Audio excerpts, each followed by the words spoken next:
चलो चलो चलो।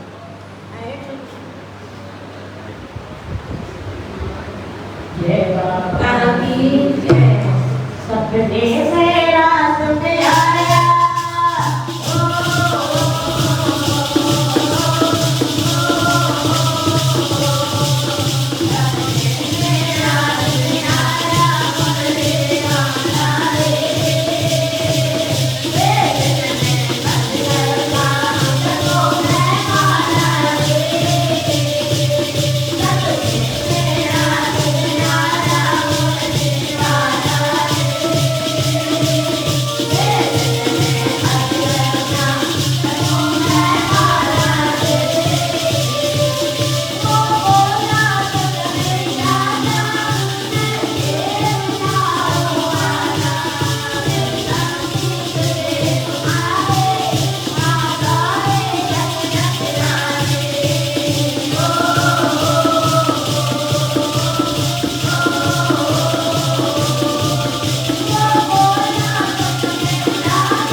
12 दिन हुए।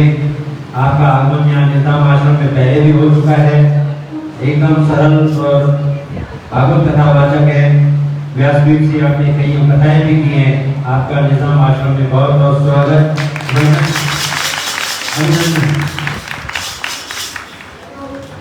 हमारे भाई विभूषण जी हैं, उनका भी बहुत बहुत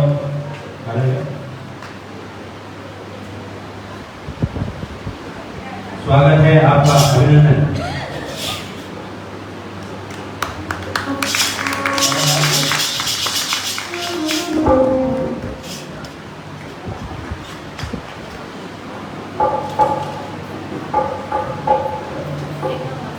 मैं सभी जी से निवेदन करूंगा कृपया अपने प्रवचन का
गुरु ब्रह्मा गुरु विष्णु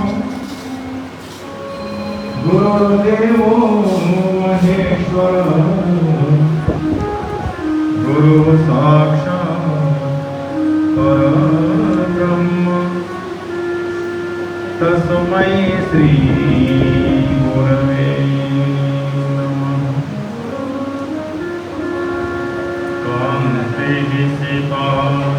शारदेन्दु यत्र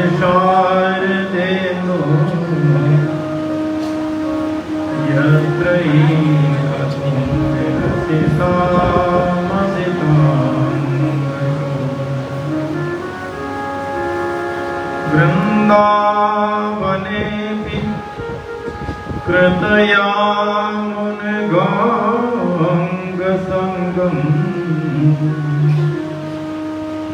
राधा मुकुन्दयुगलं तदहं बोलिए श्री राधा वल्लभ लाल की जय। जय बाबा महाराज की जय। सद्गुरुदेव भगवान की जय। परम मंगलमय सत्संग प्रेमियों, भगवत भक्तों, भगवान की असीम कृपा है हमारे ऊपर कि हमारी हम सदगृहस्थों के लिए ये जो उत्सव बने हैं, ये सदगृहस्थों के लिए बनाए भगवान ने। ऐसा लिखा भागवत जी में कि गृहस्थों के जो कर्म हैं उनको कब कैसा कैसा करना चाहिए। तो जो भगवान के उत्सव यानी रामनवमी, कृष्ण जन्माष्टमी, वामन द्वादशी, कि जितने भी उत्सव उनके अवतार के आते हैं, इनको अपने घर में पुत्र का जन्मोत्सव की तरह मनाना चाहिए।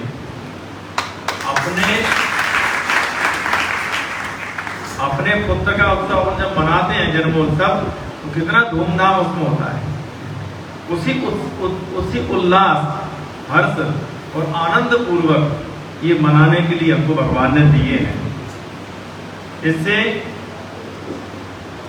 हमारे जीवन में नई ऊर्जाएं मिलती हैं, नई शिक्षाएं मिलती हैं और आगे के नवजीवन के लिए एक नयापन प्राप्त होता है।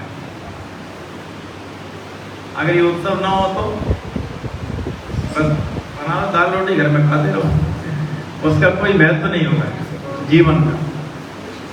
जीवन के महत्व को बीच बीच में एक नया बनाने के लिए, बढ़ाने के लिए भगवान ने हमको कृपा करके, असीम अनुकंपा करके और ऐसे उत्सवों को प्रदान किया है। तो आइए थोड़ा भगवान का नाम ले लें, उसके बाद में इस पर चर्चा करते हैं जन्मोत्सव पर।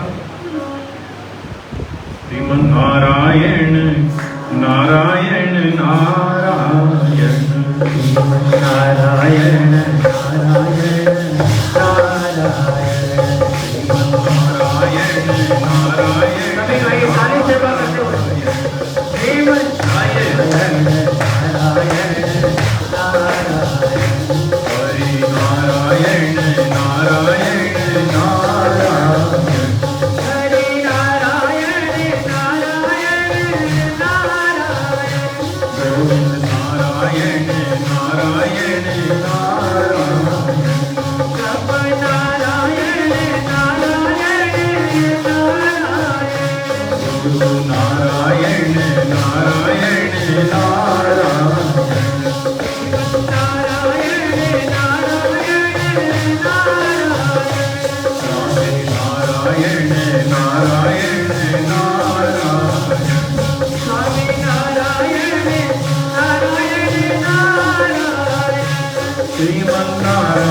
भगवान को अवतार लेने की जरूरत क्यों पड़ी? या उनके पास में कोई ऐसा रिमोट नहीं था तो वहीं से दबा देते और रावण के मस्तक अपने आप फूट जाते, कंस वहीं से चटक जाते अपने आप। ऐसा सुना है और पढ़ा है हमने कि भगवान की इच्छा के बिना पत्ता भी नहीं हिलता है। तो इतने शूरवीर ये अपने आप कैसे बन गए और किसी के मारे नहीं मर सकते भगवान के अलावा? ये इच्छाएं भी भगवान की ही हैं। क्यों है ये अटकी क्या पड़ी है? देखो, इस संसार को परमात्मा ने बनाया है तो सुख दुख मोहात्मक बनाया है। तीन चीजें क्यों नहीं एक ही दे देते? दुख और मोह छोड़ देते, सुख अकेले ही भर देते तो ठीक रहता ना। तो इसमें नुकसान किसका है? नुकसान तो जीव का है ना।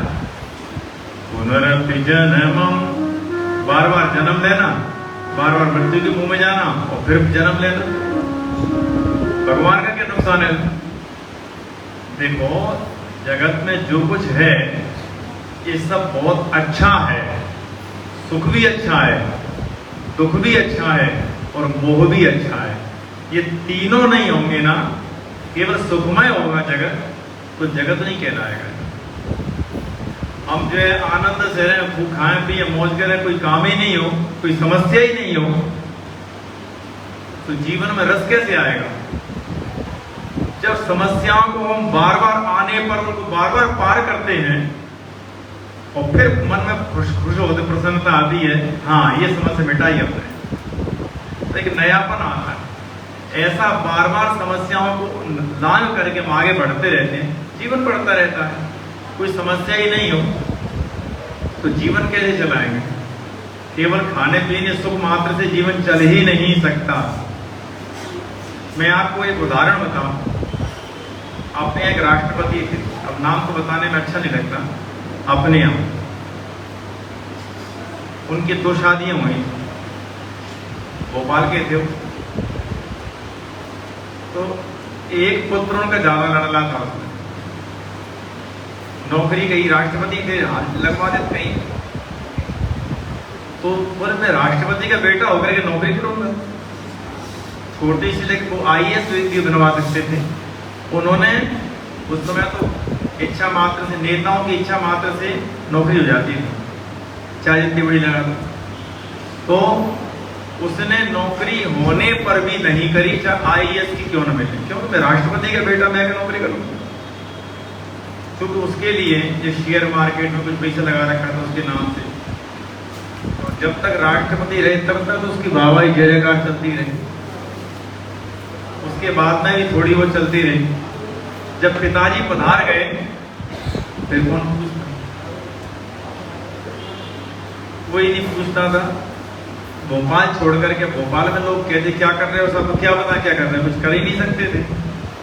ग्वालियर के बलवंत नगर में रहे आप, यहाँ आने के बाद में सुख से रहते थे, कुछ नहीं, कोई काम नहीं, बस यही समस्या आती कि लोग पूछते क्या कर रहे हो, तो बताएं क्या।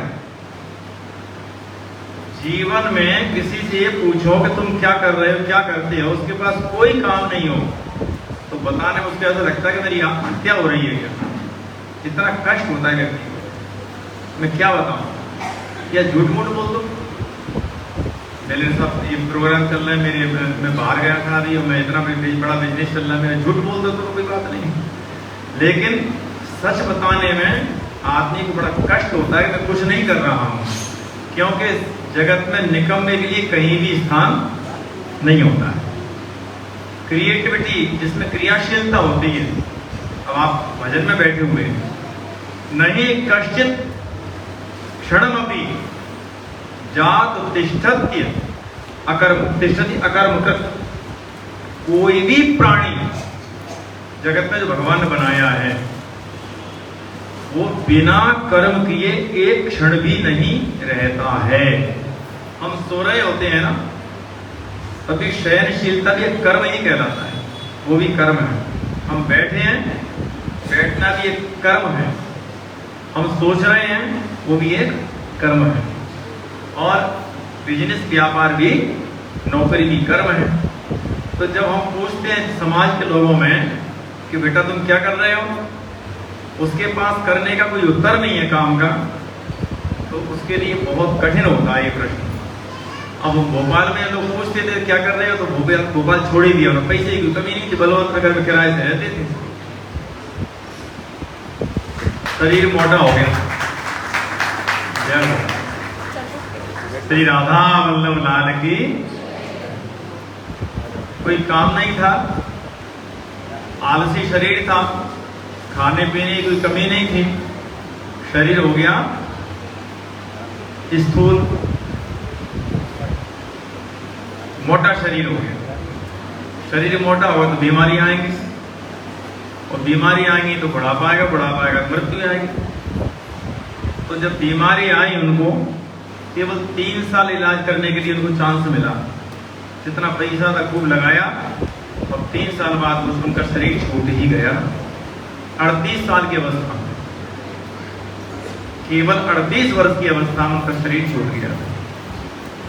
तो जिसके लिए कोई काम नहीं होता, कोई समस्या नहीं होती, उसको बिना पार किए उसकी उम्र भी लंबी नहीं हो सकती।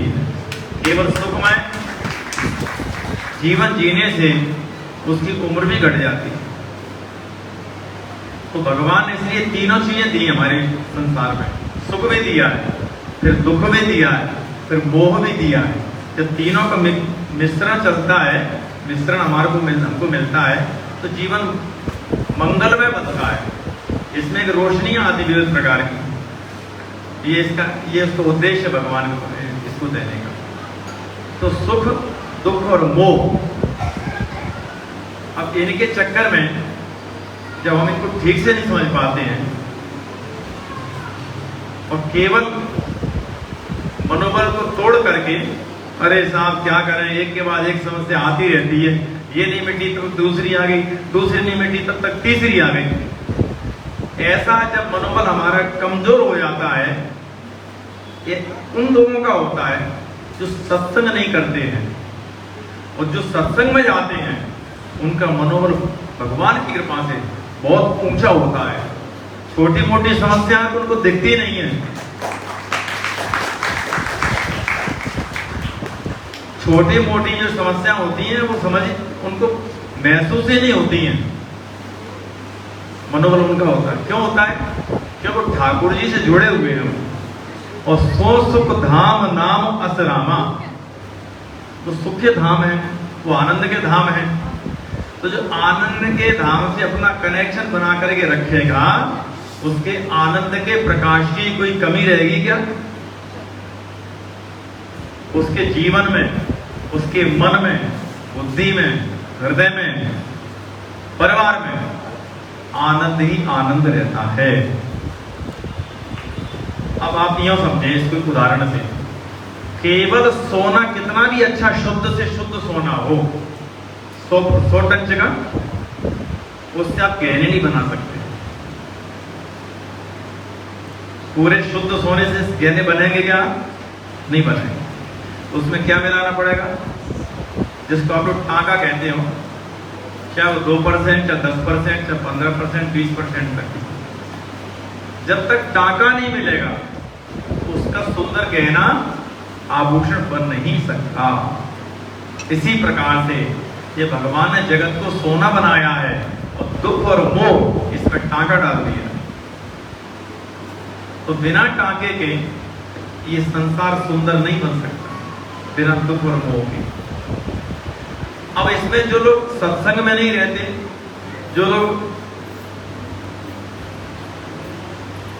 भगवान के बनाए हुए संसार के उद्देश्य को नहीं समझते, वो निराश होते हैं और पाप कर्म में लगे हुए भगवान का भजन नहीं करके जीवन में, और ऐसी खाने पीने में जवानी, बुढ़ापा और मृत्यु तक पहुंच जाते। उसके बाद में पुनरपि वहां भोगते हैं पाप, फिर आते हैं माँ के गर्भ में। तो पुनरपि जन्मं पुनरपि मरणं पुनरपि जननी जठरे शयनं पुनरपि जन्मं पुनरपि मरणं पुनरपि जननी जठरे शयनं पुनरपि जन्मं पुनरपि मरणं पुनरपि जननी जठरे शयनं पुनरपि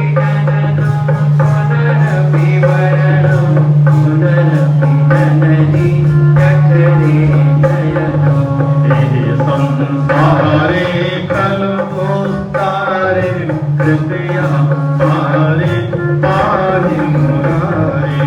ये संसारे कल्पोस्तारे कृपया पारे पाहि मुरारे। भज गोविंदम भज गोविंदम गोविंदम भज मूढ़मते। भज गोविंदम भज गोविंदम भज गोविंदम मूढ़मते। ऐसे लोगों का संसरण होता है, बार बार आवागमन होता है, और ये जीवन को सफल बनाने के लिए भगवान ने लीलाएं बनाई है। अवतार लेने का उद्देश्य बता रहे हैं आपको भगवान का। उनके पास तो वही इच्छा मात्र से ही न कंस जीवित रह सकता, न रावण जीवित रह सकता, न दंतवक्त्र शिशुपाल, ये कोई भी नहीं रह सकता। हिरण्यकशिपु हिरण्याक्ष उनकी इच्छा मात्र से वहीं से मर सकते हैं। दो चीजें होती हैं, प्रमोशन और उसका उल्टा है डिमोशन। तो प्रमोशन को कहते हैं उन्नति और डिमोशन को कहते हैं अवनति, और अवनति का दूसरा नाम है अवतार। अवनति माने अवतार, उतर के आना। तो भगवान ने अवतार लिया तो अपना प्रमोशन किया कि डिमोशन किया? अवतार लिया माने अपने को नीचे लाए, अपना डिमोशन किया। क्या अटकी भगवान की करने की? इसको उदाहरण से समझा दिया। भगवान कितनी दया करते हैं हमारे ऊपर। एक बार बीरबल से अकबर ने कहा कि तुम्हारा जो भगवान है ना, उसमें कोई बुद्धि विवेक नहीं है, खुद चला आता है। हमारा खुदा तो खुद कभी नहीं आता धरती पर। हमारा खुदा धरती पर कभी नहीं उतरता, वो तो फरिश्ते भेज देता है, अपना काम करके फरिश्ते चले आते हैं। और तुम्हारा जो भगवान है वो बार बार कहीं किसी रूप में कहीं किसी रूप में अवतार नीचे आता ही रहता धरती पर। इसलिए हमारा खुदा बड़ा है, उसको कभी नहीं आना पड़ता। हमारा भगवान विवेकशील नहीं है, बड़ा भी नहीं हमारे खुदा से। बीरबल ने कहा ठीक है जापना, इसका मैं उत्तर दूंगा आपको। एक बार राजा उस अकबर की नौका विहार करने की इच्छा हुई यमुना जी में। चलो यमुना जी में नौका विहार करें। उस समय उसने अकबर का जो बेटा था वो बहु उसी जैसा पुतला तैयार करवाया है, और नाव लंबी थी। एक सिरे पर आसन अकबर का और दूसरे सिरे पर आसन उसके बेटे के लिए। महाराज आपके युवराज वो भी नौका विहार करना चाहते हैं आपके साथ। ठीक है उसको बिठा, पहले उसको बिठा दिया, बैठा बिल्कुल वो जैसा वो दिखता था वैसे लग रहा है। और सामने आके बीच में सेवक सैनिक तमाम बैठे थे, सुरक्षाकर्मी। अब नाव जब चली धार में और बीच धार में पहुंचने के बाद में उसका तो पहले से योजना थी बीरबल की, तो इशारा कर दिया तो सेवकों ने उसको पटक दिया पानी में। जब पानी में वो गिरा तो अकबर चिल्लाया अरे मेरा बेटा गिरेगा, और सीधा उसको पकड़ने के लेने के लिए खुद उसमें छलांग लगा दी उसने। और छलांग लगाने के बाद पकड़ा उसको, पुतला पे लाश। अब नाराज बीरबल जी क्या मजाक की है तुमने मेरे साथ? नहीं महाराज मजाक नहीं है, आपके प्रश्न का उत्तर है। आप ये बताओ, आपके एक आवाज पर अपने प्राण न्यौछावर करने वाले कितने सेवक बैठे हुए हैं? क्या ये लोग आपके पुत्र को निकाल के नहीं ला सकते थे पानी में से, जो आपसे भी अच्छे तैराक हैं? आप स्वयं कूद पड़े, ऐसा आपने क्यों किया? बोले मेरा बेटा था, मुझे इतनी फुर्सत नहीं कहने की कि मैं तुमको सबको कहता, इसलिए कूद गया मैं, लेकिन तुमने ये बहुत बुरा मजाक किया मेरे साथ। तो बीरबल ने कहा जैसे आप अपने बेटे के लिए स्वयं उतर पड़े, कूद पड़े, उसी प्रकार से हमारा जो भगवान है वो हमसे इतना प्यार करता है कि फरिश्तों को नहीं भेजता, वो स्वयं हमको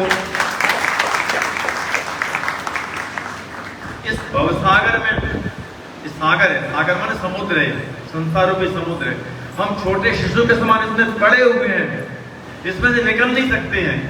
तो हमको निकालने के लिए वो स्वयं यहाँ करके अवतार लेता है। इसलिए महाराज हमारा भगवान बड़ा है कि तुम्हारे फरिश्ते बड़े हैं, तुम्हारा खुदा बड़ा है, फरिश्तों को भेजता है। ये आपके प्रश्न का उत्तर है। अकबर की खोपड़ी में जमा दी का भगवान बड़ा है।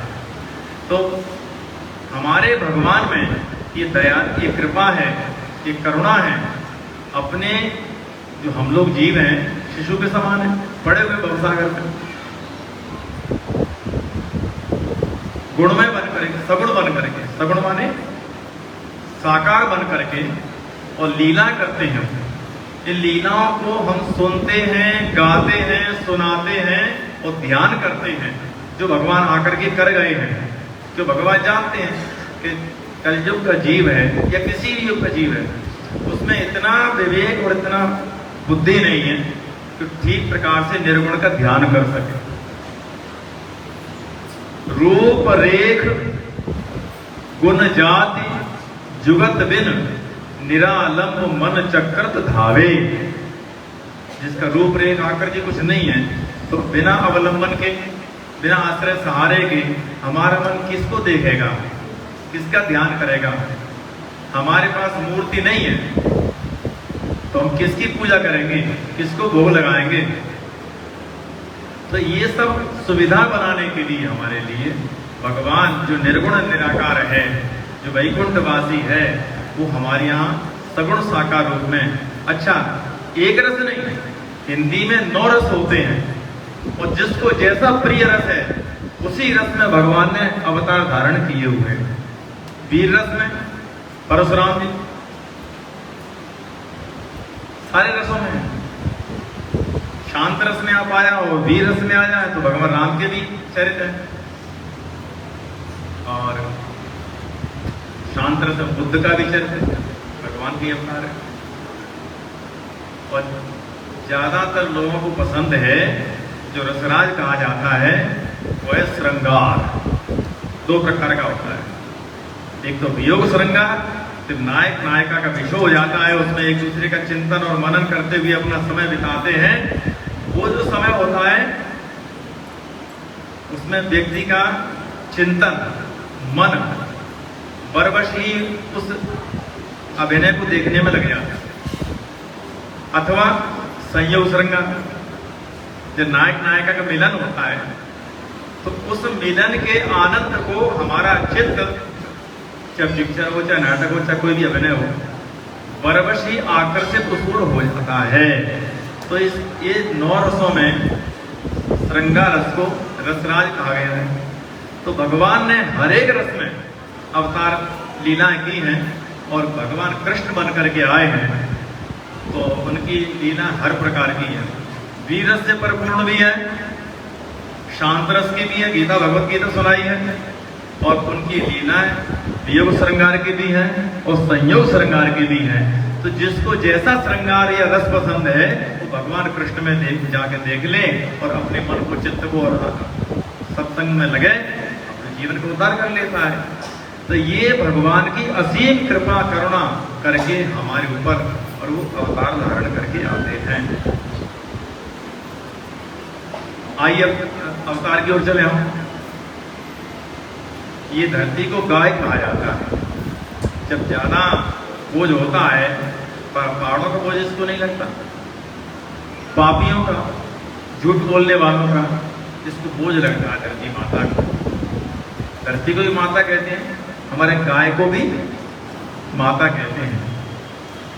तो ये धरती माता गौ माता का रूप बना करके जाती है देवताओं के पास। देवता ले जाते ब्रह्मा जी के पास, ब्रह्मा जी ले गए क्षीर सागर में भगवान के पास, और पुरुष सूक्त से भगवान की स्तुति कराई है। महाराज धरती परेशान है, बहुत पापी बढ़ गए हैं, तो भगवान का तो कि स्वयं की इच्छा होती है, परित्राणाय साधूनां, ये उनका अवतार का कारण है, विनाशाय च दुष्कृतां, धर्म संस्थापनार्थाय संभवामि युगे युगे। ये जो बातें बताई हैं, क्या क्या उद्देश्य भगवान का बताने का? सज्जनों की रक्षा करना 1, विनाशाच दुष्टों का विनाश करना 2, और धर्म की स्थापना करना 3। ये 3 मुख्य कारण हैं। और भी बहुत कारण है भगवान के आने के, और उनकी लीलाओं को पढ़ने के, समझने के, देखने के, सुनने के, बात हम लोग भी इस निष्कर्ष पहुंचे कि इसके अलावा एक साइलेंट कारण भी है जो कहा भले ही नहीं है लेकिन किया है भगवान ने हर एक अवतार में। वो है किसी के अभिमान को नहीं रहने देना, चाहे उनका अपना ही निजी क्यों न हो। रक्षा अपेक्षा अपेक्षते भगवान, चाहे उनका अपना ही कितना निजी हो, उसके लिए भी भगवान अभिमान को नहीं रहने देते। आपने देखा महाराष्ट्र में गोपियों का तो अभिमान हो गया, ऐसे कोई रुद्राणी ब्रह्माणी लक्ष्मी को भी सौभाग्य नहीं है जो हमको मिला हमारे साथ नृत्य कर रहा है, जो जगदीश्वर है। ये गोपियां भगवान को अत्यंत प्रिय हैं। ऐसे बहुत सारे मंत्र हैं जो गोपियों के नाम से हैं और इनको कोई 1 लाख जप कर ले तो भगवान श्री कृष्ण उसकी सारी मनोकामना को पूर्ण करते हैं। केवल गोपियों के नाम से मंत्र हैं, गोपी जन वल्लभाय। तो इतनी प्रिय अत्यंत प्रिय गोपियां होने पर भी उनके भी अभिमान को मिटाने के लिए तत्रैवांतर धीयत, वहां से भगवान अंतर ध्यान हो गए और रोने लगी। रो रही गोपियां, जब पूरी तरह से उनका अभिमान चला गया रोने लगी, उनको बोध हो गया, भगवान फिर प्रकट हो गए। ऐसे ही किसी का भी अभिमान हो, चाहे कंस का हो, चाहे रावण का हो, चाहे शिशुपाल दंतवक्त्र का, हिरण्यकश्यप हिरण्याक्ष का हो, अभिमान को मिटाने के लिए भगवान आते हैं और भक्तों में भी जाग जाता है। 11 समाला करता हूं सवेरे भगवान के नाम की, ये भी अभिमान है। तो ऐसे अभिमान भीतर जागृत हो और भजन करते हैं तो उसका पूर्ण फल प्राप्त किसी को होता नहीं है। तो भाव जिसका होता है भैया मेरे से कोई बनता नहीं है, और जो प्रभु की लीला में उन्हीं की कृपा से जितना हो सकता है कर लेते हैं, अपने से तो कुछ होता नहीं है। ऐसे दास भाव दीन भाव जिसका होता है, तुलसीदास जी में था। इतना बड़ा ग्रंथ लिखा है, कभी अपनी प्रशंसा नहीं लिखी। रामचरितमानस आपने सुना देखा होगा, पढ़ा होगा। जगत में उससे बड़ा अद्वितीय दूसरा ग्रंथ है ही नहीं। इतनी प्रतियां पूरे विश्व में उसकी हैं, सभी भाषाओं में है। इतना बड़ा राइटर, लेखक और उच्च कोटि के भक्त कि साक्षात हनुमान जी जिनके लिखने में मदद करते थे, ऐसे तुलसीदास जी में उनकी दास भाव दीन भाव मौसम कौन कुटिल खलकामी जो तन दियो काय विसराय, सूरदास जी ऐसो नौन हरामी। तो ऐसे सूरदास जी हुए हैं, तुलसीदास जी जिनमें दासत्व भाव दीन भाव रहा है। भगवान ने ऐसे ही संतों पर भक्तों पर जनों पर विशेष कृपा की है। हम लोग भी सत्संग में आते हैं और मन में ये भाव नहीं आना चाहिए अभिमान का। भगवान अभिमान को खाते हैं, चाहे वो उनके भक्त का हो चाहे वो उनके बैरी का हो। तो ये लीलाएं हैं, जैसे उनके 16 पार्षद हैं वैकुंठ में। 14 से पूछा मैं कोई लीला करना चाहता हूं, मेरे साथ चलोगे धरती पे? करना क्या पड़ेगा? बोले बस तुम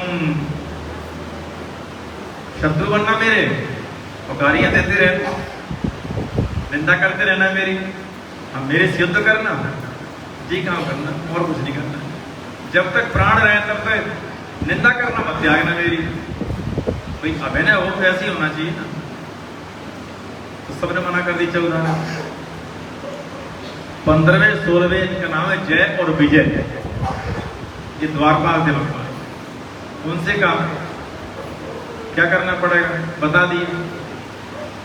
हाथ जोड़ के सिर झुकाएंगे, महाराज करेंगे तो आप चाहो सो करेंगे। जब स्वीकृति हो गई तो बाकी 14 पार्षदों ने इन दोनों को घेर लिया, तुम्हारे पुतले जलेंगे, जब तक सूर्य चंद्रमा धरती रहेगी तब तक निंदा होगी तुम्हारी। नरक में जाओ, घोर नरक में कभी निकल नहीं पाओगे। स्वामी के साथ युद्ध करोगे, उनकी निंदा करोगे। तो जय और विजय ने कहा, देखो जी, हमारे स्वामी की जो इच्छा है हम वही करें। चाहे हमें दुनिया हमारे पुतले जलाए, निंदा करे, नरक में भी जगह ना मिले, हम सब भोगने के लिए तैयार तत्पर हैं, लेकिन अपने स्वामी की इच्छा के विरुद्ध मना करना हमको स्वीकार नहीं। ये उनका त्याग था। और कोई भी लीला होती है ना, तो जितने लीला करने वाले होते हैं ये अपने यहाँ से ही पूरा सामान लेकर के आते हैं। वृंदावन से आते हैं, रासलीला वाले हों या रामलीला वाले हों, अभिनय पात्र अपने संगी लेके आते हैं। और यदि यहाँ से लोकर ले लो तो लोकर का ले भी लें तो उतना अच्छा नहीं कर सकता, बल्कि कभी कभी हंसी भी हो जाती है। एक बार एक छोटे से उदाहरण से बताया, कहीं रामलीला चल रही थी और जो रावण का पात्र बनता था, अभिनय देता था, वो बीमार हो गया और उसकी हालत खराब। अब आज का रात्रि में रामलीला होती, अब आज कैसे रामलीला होगी? कोई ऐसे ही कोई देखो भैया मोटा तगड़ा यहाँ भी मिल जाए, हट्टा कट्टा आदमी, तो अपन उसको सिखा देंगे, थोड़ा सा करा देंगे, नहीं तो छुट्टी करना ठीक नहीं, पब्लिक आ रही है। तो किसी से पूछा भैया कौन है यहाँ, दो चार लोग मना कर दी। किसी ने मस्करी में कह दिया सब बुद्धू हलवाई बहुत अच्छा है, दूध की दुकान है उसकी, बुद्धू हलवाई है, बिल्कुल रावण जमेगा। अच्छा, बुद्धू हलवाई के पास पहुंच गए, सीधा साधा आदमी था बेचारा, बताइए सब। बोले भैया मैं कैसे बनूंगा रावण, कुछ बोल नहीं पाऊंगा, मैं जानता ही नहीं हूं। पर तुम्हें जानने की जरूरत नहीं है, हम जैसे बोल बताएं वैसे ही करते रहे, ठीक है। सीधा साधा मान गया। उस दिन अंगद का संवाद अभिनय था, तो उसको बता दिया तुम्हें तो इतना कहना हम लंकेश हैं। अब अंगद आया मंच पर, ओ हल्ला मचाता हुआ, और जैसे उसे पांव पटका तो पूरा मंच हिला दिया। वो बेचारा बैठा तो ऊंचे आसन पर था, रावण के 10 सिर लगा के पूरा अभिनय उसका श्रृंगार बना करके पूरे रोब से बैठा दिया। तो उसने इस अंगद को देखा तो थर-थर कांपने लगा, अंदर ही डर गया, रोम खड़ा हो गया उसके डर के मारे, वो नहीं तो खतरनाक आ गया। लेकिन उससे कहलवाया, बोलो जोर से हम लंके। उसने पूछा बता तो कौन है, इस गदा से भी तेरा सिर फोड़ता हूं। तो बड़ी कठिनाई से उसे कहलवा दी। बोले हम लंकेश हैं, कह तो दिया उसने। बोले सच बता तो कौन है, ये बालपुत्र तुझसे पूछता है, और नहीं तो अभी तेरा सिर फोड़ता। ये गदा अवधूत बना गया। हे बाल सुत अंगद, गंगा की दुहाई दूं, हे बाल सुत अंगद, गंगा की दुहाई दूं, न मैं लंकेश हूं न रावण हूं, बुद्धू हलवाई। तो भगवान जब आते हैं कि ऐसी हंसी ना हो, मतलब ओरिजिनलिटी जब होना हो अभिनय में, तो अपने हाजिर लाते हैं। यहाँ कुछ सही ठीक से तो इनको नहीं मिल पाता कोई अभिनय करने वाला, यहाँ भगवान को कौन मिलेगा, कौन जैसा अभिनय करने वाला। बोलो गोविंद भगवान की। तो भगवान कृपा करने के लिए यहाँ आते हैं, और आकाशवाणी हुई मैं अवतार ग्रहण करूंगा। उस समय ब्रह्मा जी ने समझा दिया, संभवन्तु सुरस्त्रियः, हे देवता और स्त्रियों, देवांगनाओं, तुम जाकर के वृंदावन में जन्म ले लो। कोई गोपी, कोई ग्वाल, कोई बच्चा, कोई बचिया, गैया, ऐसे बनकर के सब आने लगे। और जनिष्यते तब प्रियार्थम वही, अवतार भगवान ने लिया है अपनी प्रिया राधा को भी आनंद देने के लिए, लीला करने के लिए साथ में। तो वो अपनी प्रिया के आनंद के लिए आप यहाँ पर अवतार लेंगे, ऐसा ब्रह्मा जी ने सबको समझा। समझाया और यहाँ पर वो आनंद, वो हर्ष का विषय सब जगह लहर बन रही है। लेकिन कंस के हमारे सब परेशानी। कंस ने अपनी बहन का विवाह देवकी का वसुदेव जी के साथ इसलिए किया कि हमारा साले बहनी का रिश्ता बन जाएगा तो मैं जो भी कर्म करूंगा बुरा। वसुदेव हमेशा सच बोलते थे, कभी समर्थन नहीं करते थे। बोले अब तो इनको समर्थन करना ही पड़ेगा। साले बहनी के रिश्ते ऐसा होता है कि साले साथ जो करें सब माफ, उनकी हमें मिलाने पड़ते हैं। ऐसा सोचकर उसने किया और स्वयं रथ हाँक रहा था विदाई करने के। उस समय आकाशवाणी ने सोचा कि जिसके रथ के जीवन की बागडोर इस दुष्ट के हाथ में है, क्या उनके गर्भ से भगवान आएंगे? इसलिए उसको उतारना चाहिए। अस्यास्ताष्टमो गर्भ हंतायाम वासे बुध। इसका 8वां लाल तेरा काल होगा। सुनते उसको तो तलवार निकाल ली, सुनते जो मारने लगा। वसुदेव जी ने समझाया, नहीं माना तो कह दिया भैया इसके पुत्रों से भय है तो मैं जब इसके पुत्र सौंप दूंगा। इसको जेल खाने में रखा। पहला पुत्र मारा इसने, ऐसे 7 मारे, 6 मारे। 7वां जो हुआ था वो बलराम रोहिणी के गर्भ में योग माया के द्वारा पहुंचवा दिया। 8वें रूप में भगवान नारायण श्री कृष्ण के रूप में स्वयं गर्भस्थ प्रतीत हुए हैं। कहते हैं भय प्रकट कृपाला। तो भगवान प्रकट होते हैं, कहते हैं गर्भ में नहीं आते हैं, लेकिन ये तो होते ही है। ब्रह्मा जी स्तुति गाने के लिए आए। सत्यव्रतम सत्य परम त्रिसत्यम सत्यस्य योनिं निहितं च सत्ये सत्यस्य सत्य मृत सत्य नेत्रम सत्यात्मकं त्वां शरणं प्रपद्ये। आप सत्य स्वरूप हैं, सत्य नारायण हैं। भगवान श्री कृष्ण ही सत्य हैं। जगत मिथ्या, संसार सब मिथ्या है, भगवान कृष्ण ही। इस प्रकार से सत्य स्वरूप की स्तुति गाई ब्रह्मा जी ने और माँ देवकी से कहा अब कंस से किसी प्रकार का वो भय नहीं होगा। चले गए। रात्रि के 12 बजने वाले हैं। महीना भादों का है, कृष्ण पक्ष है, बुधवार का दिन है, रोहिणी नक्षत्र, हर्षण योग है। सारी दिशाएं प्रसन्न हो गई रात्रि में। आकाश में मेघ गर्जना कर रहे हैं कि कंस नहीं जग जाए, इसलिए जोर से गर्जना करना उनको। तो मथुरा से जाकर के सीधे समुद्र के पास पहुंचते हैं। समुद्र के ऊपर जाकर के जगर जो रण सागरम, वहां जोर जोर से गर्जना करते हैं। क्यों कर रहे गर्जना? अरे समुद्र तेज से कहते थे एक बार दर्शन करा दे तो तू ऊंची तरंगों छोड़ छोड़ करके तरंगे फैला फैला करके और इटलाता था, नहीं कराऊंगा। आज देख वही मनमोहन श्री कृष्ण बन करके हमारे हमको दर्शन देने के लिए ब्रज में आ रहा है। और ऐसे वैसे नहीं, हम हैं घनश्याम, हमारा नाम घनश्याम है। और वो भी घनश्याम, वो भी उसका भी नाम हमारे नाम से घनश्याम होगा। तो इसलिए विशेष प्रसन्न होकर के और आनंदित होकर के बादल गर्जना कर रहे हैं। तो देखिए नदियां प्रसन्न हो रही हैं। नदियों में निर्मल पानी बादलों के महीने बह रहा है।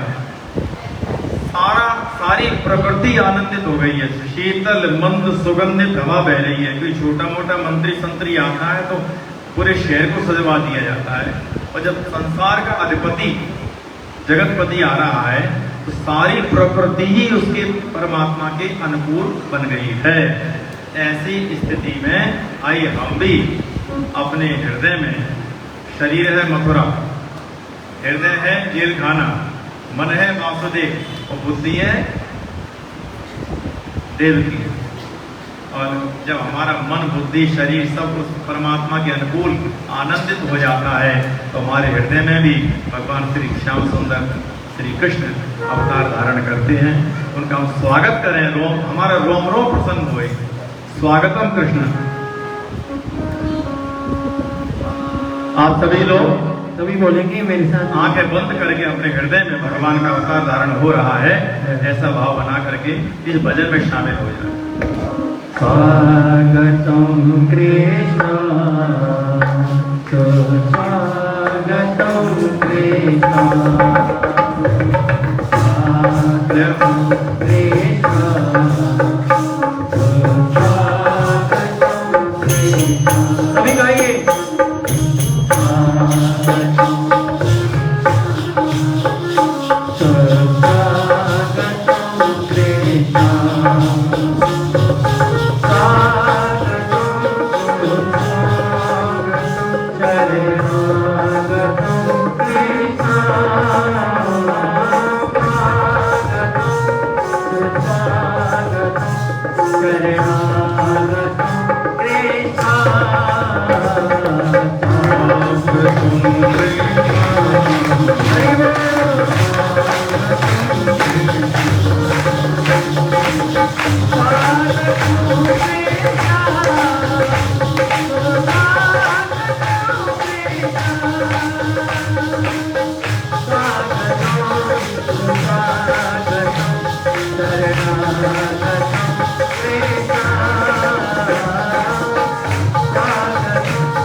जय हो कृष्ण कन्हैया की, जय हो यशोदा मैया की, जय हो कृष्ण कन्हैया की। कृष्ण कृष्ण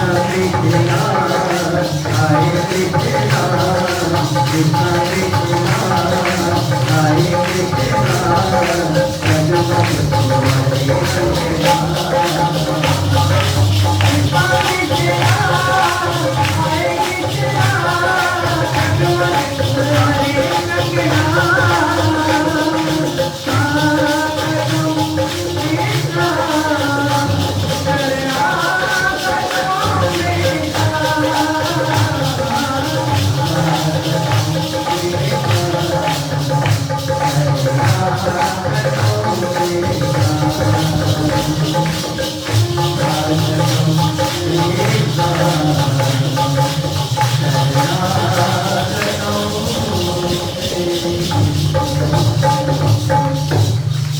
बोले कृष्ण भगवान की। निश्चिते तमोद्भूते जायमाने जनार्दने। भगवान का ये खाने में प्रकट हुआ है। बोल कृष्ण भगवान की जय। अब कथाएं तो अनंत है। आइए एक भजन के साथ में कथा का अवसान करें। सबको पता है नंद भवन में श्री कृष्ण को छोड़ करके वसुदेव आए, वहां से कन्या को उठा करके लेकर के, और नंद भवन में जो आनंद हुआ है वह दो शब्द हैं,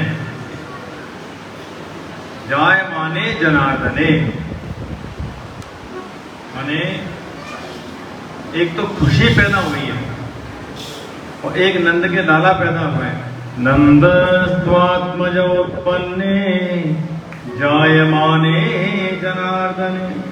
तो साक्षात आह्लाद माने आनंद पैदा हुआ है और भगवान पैदा हुए हैं, तो उस आनंद में हम भी डूबे। आइए सभी गोपवाल जा रहे हैं बधाइयां ले करके, तो हम भी अपने मन से नंद भवन में पहुंचाएं, अपने मन को ले चलें, भगवान के लाला के दर्शन करें और लौट करके उसके अपने जय बाबा कुटिया में आएंगे। 2 मिनट का भजन।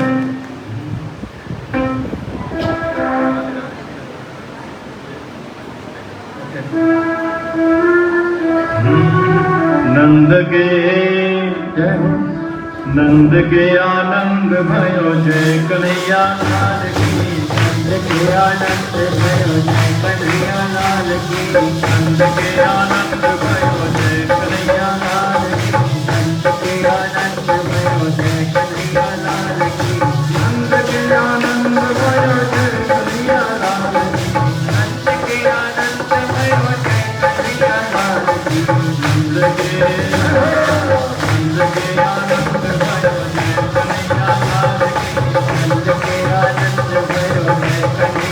हाथी दीने घोड़ा दीने और दीने पाल की घोड़ा धीरे ढोल धीरे पाल की कौन कोने हाथी घोड़ा कौन कोने पाल की कान कोने हाथी घोड़ा कान कोने पाल की शेरन को हाथी घोड़ा घोड़े को पाल की कान को हाथी घोड़ा घोड़े को पाल की नंद के आनंद भयो जय कन्हैया लाल की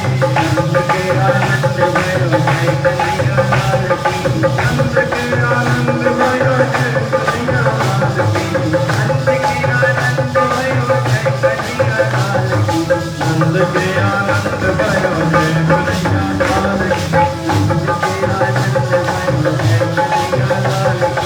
नंद के आनंद भयो जय कन्हैया लाल की नंद के आनंद भयो जय कन्हैया लाल की नंद के आनंद भयो जय कन्हैया लाल की नंद के आनंद भयो जय कन्हैया लाल की नंद के आनंद भयो जय कन्हैया लाल की नंद के आनंद भयो जय कन्हैया लाल की नंद के आनंद भयो जय कन्हैया लाल की आनंद भयो जय कन्हैया लाल की नंद के आनंद भयो जय कन्हैया लाल की गंगा दीने दर्पा दीने बिंदी लाल की गंगा दीने दर्पा दीने बैठी दीने भार की गंगा दीने दर्पा दीने बिंदी लाल की गंगा दीने दर्पा दीने बैठी भार की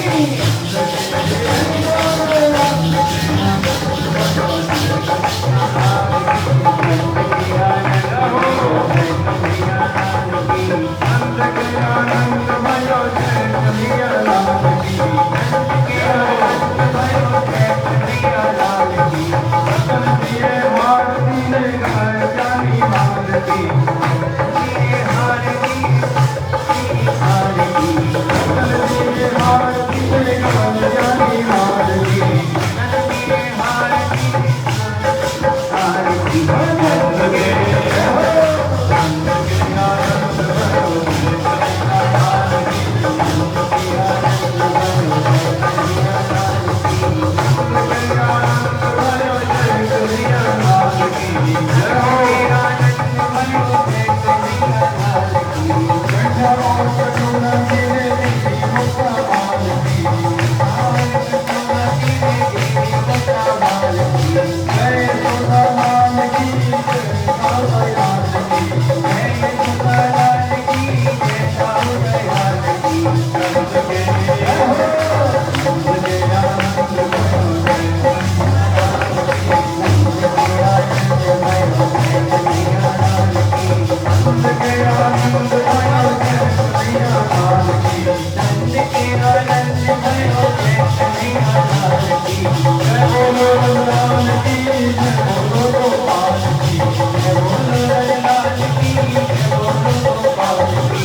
आप सब लोगों को लाला के अवतार की बहुत बहुत बधाइयां हों।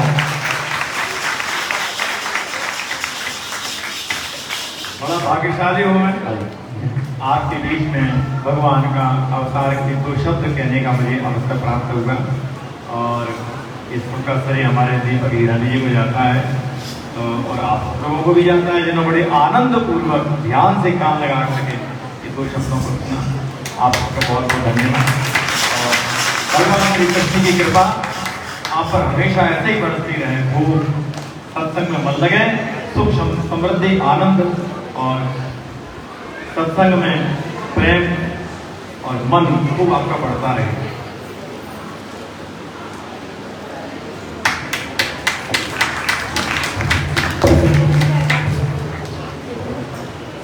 एक बार सभी करताल ध्वनि से व्यास जी का सम्मान करेंगे सभी। बहुत ही आनंद आपने करवाया। मैं हृदय से आपको आभार व्यक्त करता हूँ। माननीय अपने बड़े भाई साहब का भी, आपका भी बहुत ही हृदय से आभार करता हूँ। बहुत बहुत धन्यवाद। भगवान कृष्ण की जन्माष्टमी है, मीठी मीठी ताली तो बजाएंगे।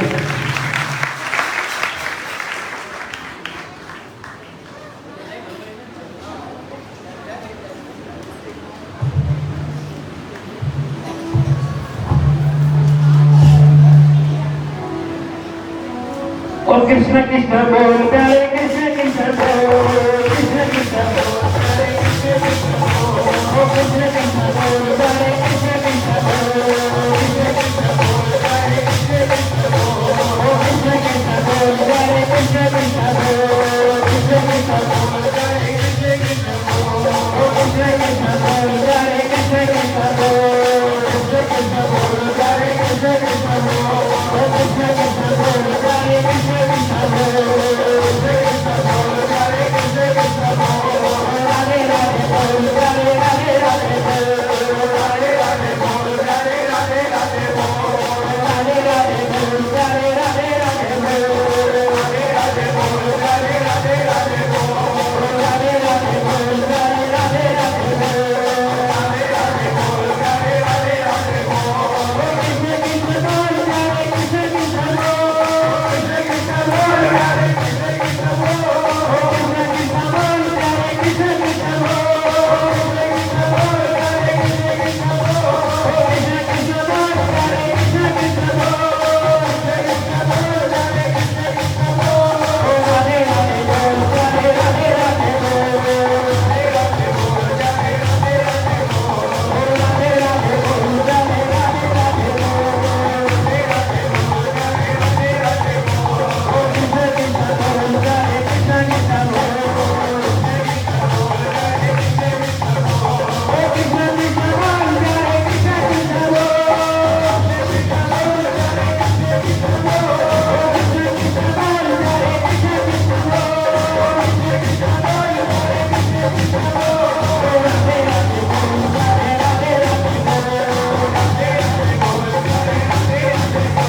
आनंद अचणु खपे उहो न आहे, तव्हांजो ध्यानु ॿिए काॾे थो वञे पियो।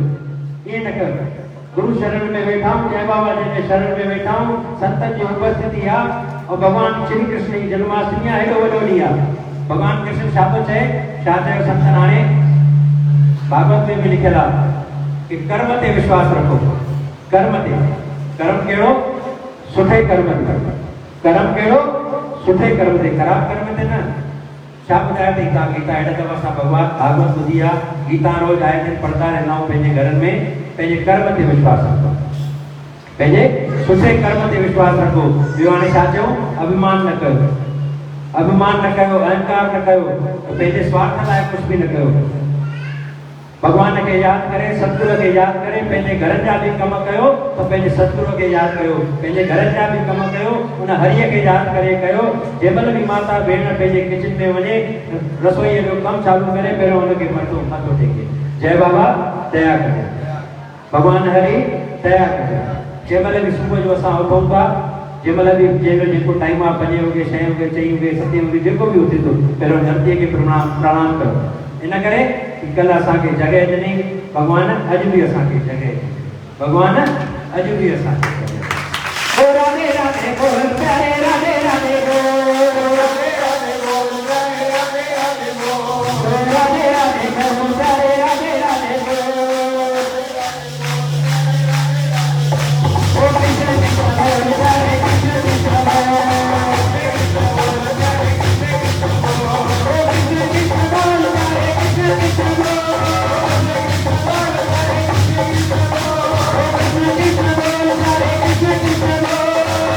Krishna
यशोदा के कृष्ण कन्हैया, ओ गोकुल के कृष्ण कन्हैया, बोलो यशोदा के कन्हैया, ओ गोकुल के कृष्ण कन्हैया, यशोदा के कृष्ण कन्हैया, ओ गोकुल के कृष्ण कन्हैया, यशोदा के कृष्ण कन्हैया, बोलो गोकुल के कृष्ण कन्हैया,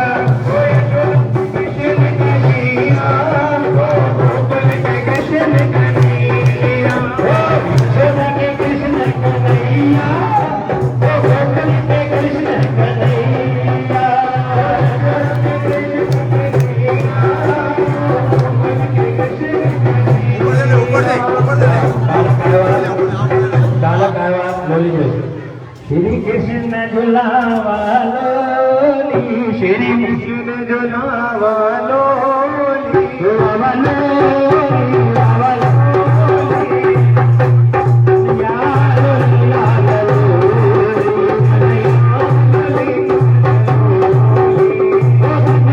लाल धनु माता यशोदा, लाल धनु माता यशोदा,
सर्व कला सुमूर्त। प्यारी सासंगत जो मेरो केक कटियो भगवान कृष्ण जन्मनी केक काठिया गोपाल जी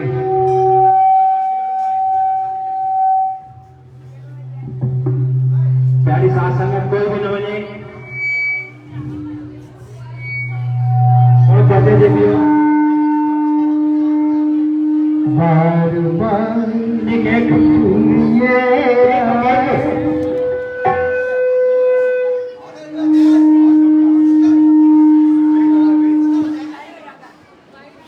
कटो कटो बार बार दिल ये आए बार बार दिल ये गाए योगेश्वर जी ये हजारों साल कब की है ये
प्रकाश जी प्रसाद ये सबरी मायर में जो कड़ी ओडे जाने ये 12 राजे क्या है उनके दो थे